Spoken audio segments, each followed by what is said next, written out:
काज़ी अहमद में Shah Latif local government जे मुलाज़मन अॻवाननि ऐं peoples employees union जे अमलदारनि पारां टाउन ऐं म्यूनसिपल कमेटीअ जे मुलाज़मन खे पघारूं न मिलण ख़िलाफ़ एहतजाजी रैली कढी मुज़ाहिरो कयो वियो आहे।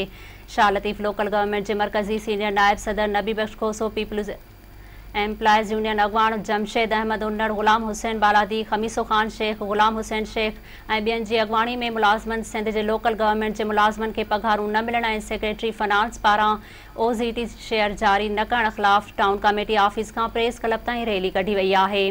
उन मौक़े ते अॻवाननि चयो आहे त काज़ी अहमद जे चेयरमैन मुलाज़मन जूं पघारूं जारी करे छॾियूं आहिनि, बाक़ी सिंध हुकूमत रुॻो खोखला ऐलान करे उन्हनि ते अमल नथी कराए।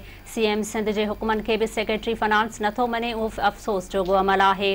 मुज़ाहिरीन चयो आहे त सॼे सिंध जे लोकल गवर्नमेंट जे लखे मुलाज़मन जूं ईद एडवांस पघारूं न थियूं आहिनि, जंहिं करे सख़्तु परेशान आहिनि। ईद खां पोइ कम छॾ हड़ताल सां गॾु CM सिंध जे अबाणे ॻोठ वाहड़ में संदसि बंगले जो घेराव कंदासीं।